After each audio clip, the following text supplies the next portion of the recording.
మీ అందరికీ వందనములు. మీ అందరూ బాగున్నారా? ఈరోజు దేవుని వాక్యము ద్వితీయోపదేశ కాండము 28వ అధ్యాయము 4వ వచనం.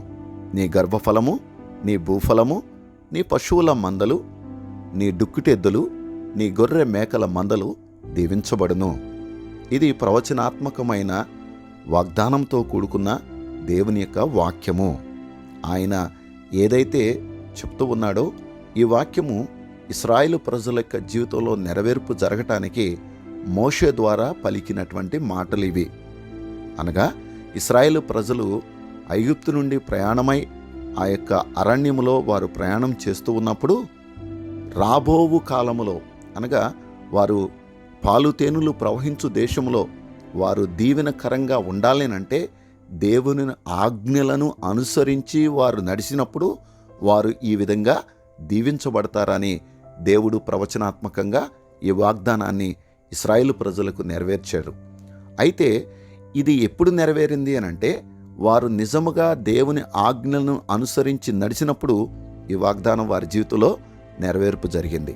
ఎప్పుడైతే ఆయన యొక్క ఆజ్ఞలను మీరి వారు ఇష్టానుసారంగా జీవించారో వారే ఈ వాగ్దానాలను కోల్పోయి పతనమైపోయారు.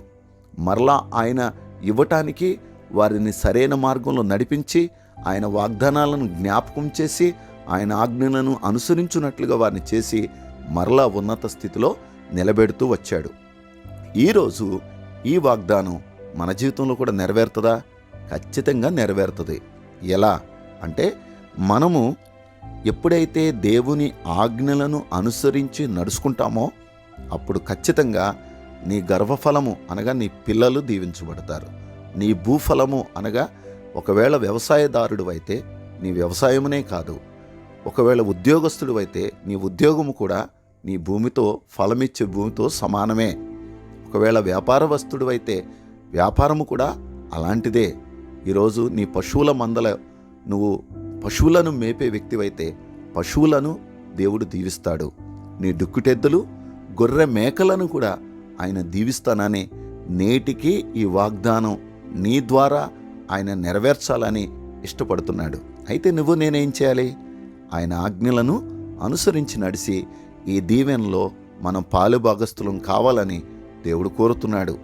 అలాంటి కృపలో నిన్ను నన్ను నడిపించుటకు దేవుడు ఇష్టపడుతున్నాడు. ఆ కృపను పొందుకుని నీవు, నేను, మన కుటుంబాలు ముందుకు సాగుదాం. మనమందరం దీవించబడదాం. అటువంటి కృపలో దేవుడు మనలను దీవించునుగాక. ఆమేన్.